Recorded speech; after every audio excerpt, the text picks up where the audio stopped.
If I were to ask you to name your favorite comic book painter, you most likely would say either Alex Ross, Frank Frazetta, Joe Giusto, Glenn Fabry, Simon Bisley, or someone along those lines. But there is one that doesn't seem to get anywhere near the kind of recognition he truly deserves. One who happens to be my personal favorite of them all, and one we sadly lost far too soon, Glen Orbik.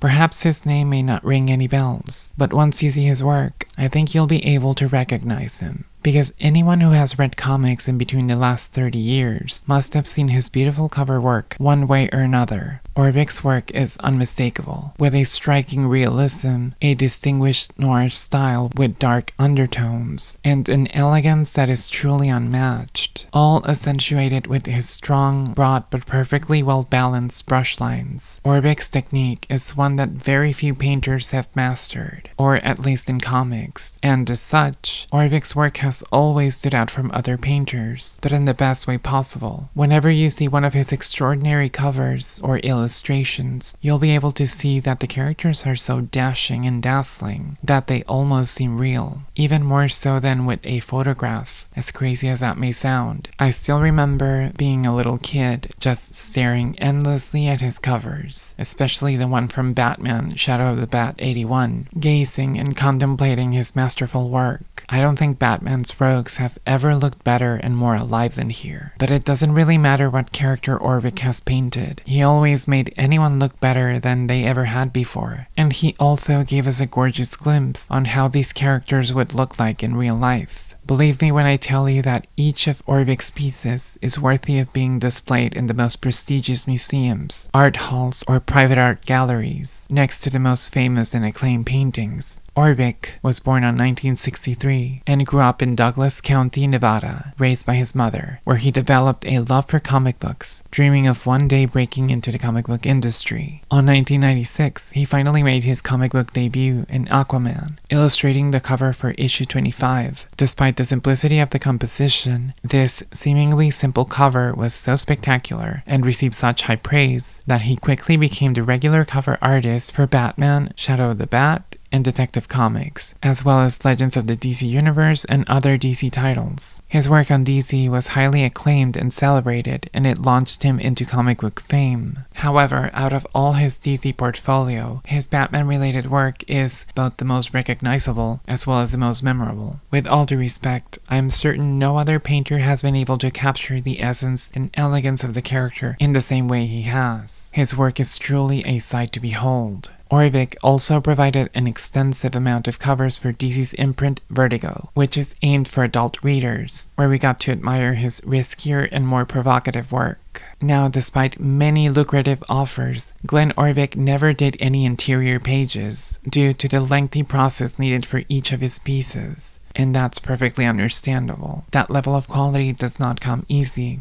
Aside from his extensive work at DC, Glen also created artwork for other companies like Marvel, where he worked on a few covers, pinups, and even some trading cards. Glen also worked with Warner Brothers, Sony, Universal Pictures, Dungeons & Dragons, and even Stephen King's own label. While Orbik did achieve considerable success in comics, for some reason he never reached the level of fame of other painters at the time, despite being just as good, if not better, than some of the most well-known painters in comic book history. Now, outside of comics, Glen Orbik also worked on numerous covers for books and paperbacks as well. But Glen Orbik wasn't just an extraordinary artist, he was also an extraordinary teacher. Orbik's students all agree that as a teacher, he was dedicated, mindful, and generous. And they all agree that more than just a teacher and a mentor, he was a friend, and he would always push you to reach your full potential, but in a kind way, unlike the teachers he studied under. Orbik had a reputation for being a very nice man, and an easy-to-work-with professional, unlike a lot of his peers. Funny little fact, Orbik became a teacher while he was still studying, just 4 years after he enrolled, which is quite impressive. Orbik taught at the same school where he studied, under the tuition of Hungarian artist Fred Fixler, who is a legend in his own right, having illustrated numerous covers for pulp publications, as well as film posters and promotional artwork, and serving as a starting ground for Orbik.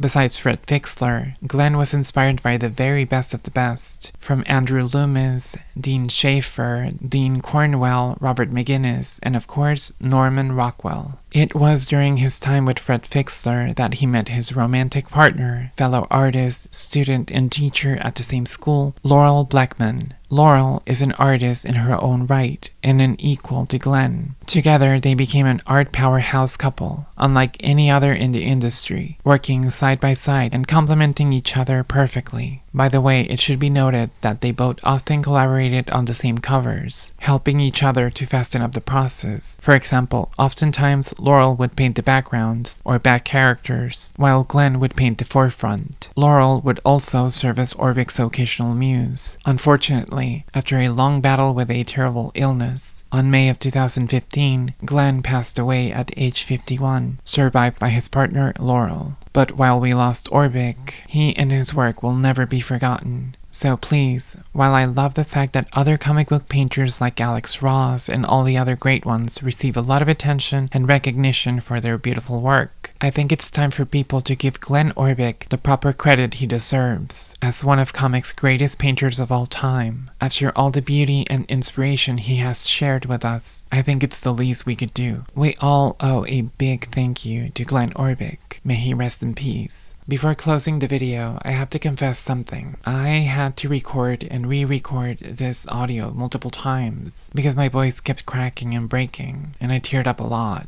There's just something about Glen Orbik that is truly special, but at the same time heartbreaking. Whether it's his out-of-this-world talent, his beautiful relationship with Laurel, or I don't know what, but this one hit differently. So I apologize if my voice sounds shakier than usual. I'm sorry, but anyways, thank you so very much for watching. Hope to see you in the next one. Be safe and well.